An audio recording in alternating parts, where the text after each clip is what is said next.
आज एक दुखद खबर आई है राजस्थान के हनुमानगढ़ से, जिसने एक सवाल को जन्म दिया है कि बार बार मिग-21 क्रैश क्यों हो रहे हैं। अपने दर्शकों को बता दें, तड़के सुबह ये पूरा दुखद हादसा हुआ है, जहां मिग-21 जो क्रैश हुआ है उसमें 3 नागरिकों की, 3 सिविलियंस की मौत हो गई है और जो पायलट है उसने अपनी सूझबूझ से पैराशूट का सहारा लिया, उसकी जान बचाई जा चुकी है और वो अस्पताल भर्ती करा दिया गया है। फाइटर जेट बहलोल नगर इलाके में एक घर में गिरा है। इस घर में रहने वाली 3 महिलाओं की मृत्यु हो गई है। पायलट सुरक्षित है। मृतकों के नाम है बशो कौर, बंतो और लीला देवी। पायलट का नाम है राहुल अरोड़ा, 25 साल की ये हैं और पैराशूट से कूदकर इन्होंने जो अपनी जान बचाई है, तुरंत इन्हें सूरतगढ़ के हॉस्पिटल में शिफ्ट किया गया है। मिग-21 ट्रेनिंग उड़ान पर था। उड़ान के बाद पायलट को इमरजेंसी सिचुएशन का पता चला।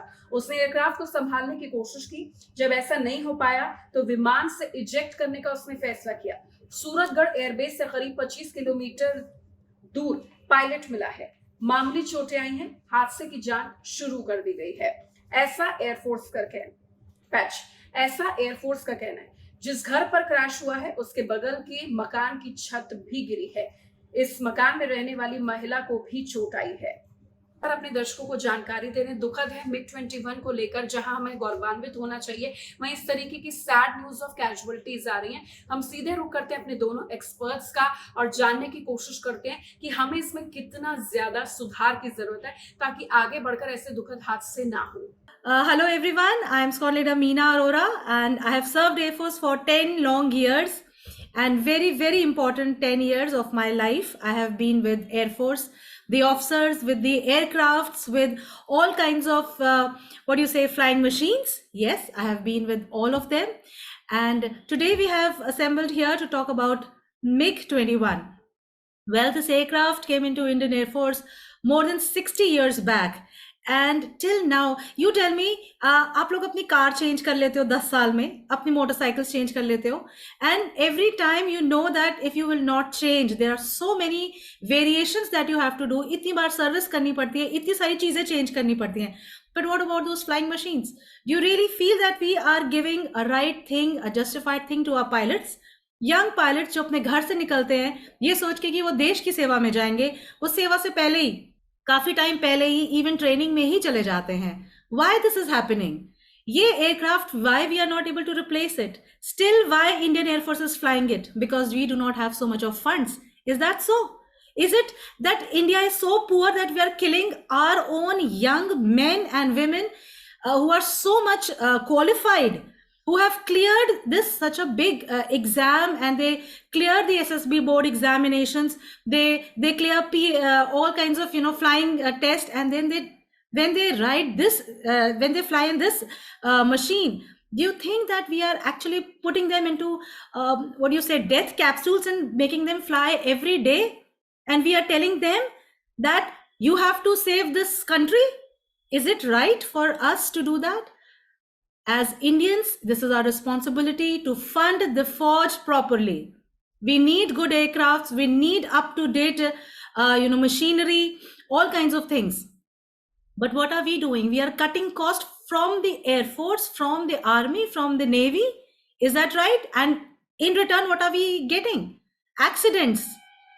We are losing such great, such enthusiastic and capable men every day. So through this incident that has recently happened, I request Air Force, I request Forge, I request Defense Ministry, and I request every citizen of India to please speak up, stand up for this, and please give good latest machines, latest equipments to the Forge, so that they can actually save our country. This is from my side.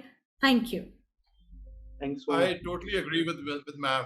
Ma'am ने बिल्कुल सही बोला है, बिल्कुल 100%, इसमें कोई शक की बात है ही नहीं. देखिए, हम लोग अपनी गाड़ी अपग्रेड करते हैं, मोटरसाइकिल अपग्रेड करते हैं, लैपटॉप अपग्रेड करते हैं, भाई मोबाइल फोन अपग्रेड करते हैं, टेक्नोलॉजी अपग्रेड करते हैं. उसी तरीके से, ठीक उसी तरीके से हमारे देश के जाबाज फौजी अपनी जान की परवाह ना कर, अपनी जान की बाजी लगाकर, अपनी जानों पे खेलकर देश की हिफाजत करते हैं हम सब के लिए, ताकि हम सब अमल चैन से रात को सो सकें.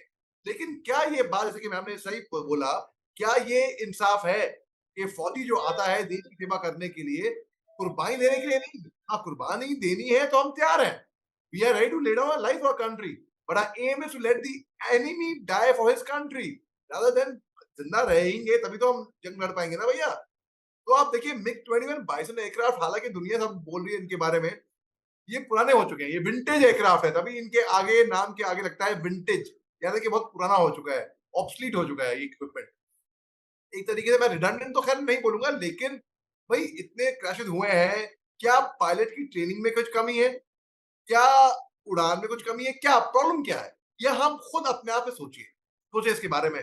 अब एक पिक्चर आई थी, एक फिल्म आई थी, हिंदी फिल्म, मैं ये इसलिए बोल रहा हूँ हिंदी फिल्म, ताकि हिंदी फिल्म की तो हम सब शौकीन हैं, हम सब इस बात से कनेक्ट कर जाएंगे। तो ये रंग दे बसंती एक फिल्म आई थी, उसमें एंड में आर माधवन एक एयरफोर्स ऑफिसर बनते हैं और उनका जहाज क्रैश हो जाता है। तो आप देखिए ये कितने टाइम हो गया रंग दे बसंती, तकरीबन 15 साल से ऊपर हो गया है, और आप देखिए फिल्म के जरिए बताया गया है इतना लार्ज मीडियम, उसके बावजूद भी भाई प्रॉब्लम क्या है, इसके बारे में हाई लेवल मीटिंग भी हुई है, बहुत लोग ने इस मुद्दे पे बात करी है, लेकिन प्रॉब्लम क्या है, हम उस नफ्स को पकड़ लें। मैं तो ये बोलता हूँ कि भाई पता, I am from the army, हाँ I am from the air force, I am from the army, तो मगर एज एन आर्मी ऑफिसर जहां तक मेरा ख्याल है कि इक्विपमेंट पुराना हो चुका है, भाई फौज में भी हमारी बंदूकें अगर पुरानी हो जाती हैं हम चेंज करते हैं, इक्विपमेंट बदली करते हैं, कितनी महंगी हो, but that doesn't mean that human life is cheaper.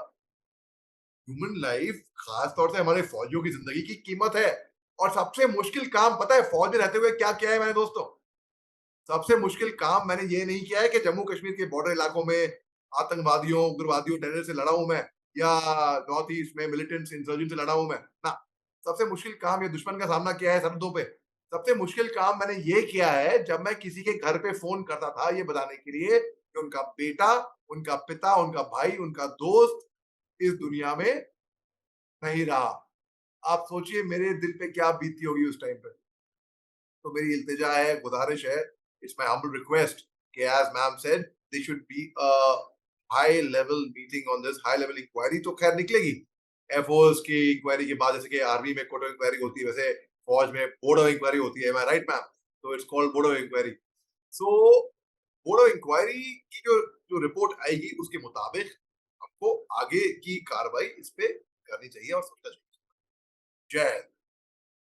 Very, very well said, Ali. Very well said. Yes, you're right. In fact, there's so many that incidents which happen, the accidents that are happening, and when their parents and family, when they come to us and they ask us कि क्या हुआ, तो हमारे पास जब ये जवाब होता है कि एयरक्राफ्ट पुराना था, तो यहाँ बहुत दुख होता है। कहीं ट्रेनिंग में कमी है, कहीं हमारी तरफ से कमी है, कुछ कमी है, तो वी विल डू एक्स्ट्रा। किसकी तरफ से कमी है? एयरक्राफ्ट पुराने हैं, ये बोलते हुए बहुत दुख होता है हर बार। And again we are sending another lot of people, training another lot of youngsters on the same aircraft. This is not right. Absolutely. Thank you and Jai Hind. Thank you and Jai Hind. Jai Hind.